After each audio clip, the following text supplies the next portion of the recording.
Hello everyone, my name is Fenris and welcome back to another book review, and today we're talking about Harrow the Ninth, which is a sequel to the predecessor Gideon the Ninth, a sci-fi series about lesbian necromancers in space. So if that doesn't interest you immediately, I don't know what will. So Harrow the Ninth follows Gideon the Ninth after the aftermath of the end of that book, which I won't get into because of spoilers. And there will be no spoilers in this review. The sequel to Gideon the Ninth is Harrow the Ninth, and it follows Harrow as she traverses her new life. So if you're expecting things to pick up immediately from where they left off, they do and they don't, in a way. The way this book is written is very strange. It is written in both past and present perspective, and in both second and third person. So if you don't know what that means, it means half the book is written in you do this / you and your. It's a very weird system that she wrote, but it makes sense towards the end of the book. I didn't have very many problems with this book. I loved Gideon the Ninth. I thought it was one of the best books I've ever written, or read actually. I didn't write it. I found it extremely impressive. The world building was amazing. I loved all the characters. I enjoyed Harrow significantly less for the first half.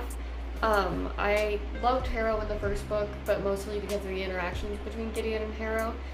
But with Gideon not really having as many interactions with Harrow in the second book, and with it mostly focusing on Harrow, I found it really hard to connect to her character because she's not... I found the reason I enjoyed Gideon so much is because I connected to Gideon a lot as a person. Like, that's just who I am. So when I found that we were reading from Harrow's perspective, I had a lot harder of a time connecting to her and the way she speaks, because she speaks very, like, professionally, and it's not just the way I think. I also found it really hard to connect to the your second person writing, and that was very strange. Though I said that I struggled with the first half of this book, the second half was absolutely incredible. I cried a lot, which I cried a lot in Gideon too, so I was fully expecting to cry in this one. And I did. And I got what I was expecting and more. My only issue, I think, with the latter half of the book is there is a scene that is a complete exposition dump that is very confusing. And it was very hard to follow, and it was like it was like 2 chapters long, and I was just kind of like, you couldn't have told this any other way. But it didn't take me out of the moment too much. I was too excited about all the other things that were going on, so I was not concerned. This book is very difficult to read. If you're not into more advanced reading books or more complicated books, this book is a puzzle. You need to figure out what's going on. It's not just like an easy read, pick up and put down. This book challenges your mind a lot. If you are confused for the first half of the book, do not worry, we all were.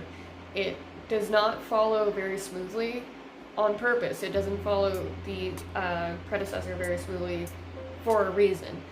And that reason is explained at the end of the book and comes to an understanding without getting into any spoilers. If you are confused and don't really understand the first half of the book, that is completely fine. I don't think you're supposed to. Characters in this book were a lot harder to connect to for me. In the first book, we had all the house leaders together in, I forget what it's called, I think it's Cannon House. But in this book, we're on a spaceship, so it's a lot more sci-fi than the previous book. The characters, there's like 5 main characters, and I didn't really care for them all that much. I liked Augustine a little bit. I had a hard time with Mercy Morn and Ortis. I didn't really care about them. I liked John. John was great. I'm surprised by the amount of people who didn't like John from what I've read about this book, but I found him hilarious for some reason. A lot of his lines made me laugh, and I really liked him. The quality of writing is absolutely amazing.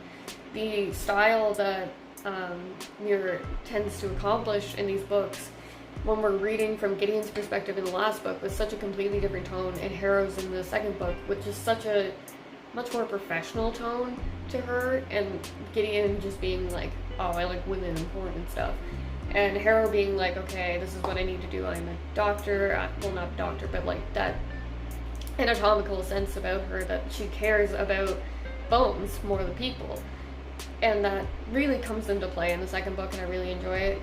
The thing that Tamsin is able to accomplish with all these like different characters and the way you feel them with her style, it's really impressive. This book, a 5 out of 5, 10 out of 10. I loved it. I struggled with the first half, but when I got to the second half, I understood why I was struggling, so I just brushed that aside. It was completely fine.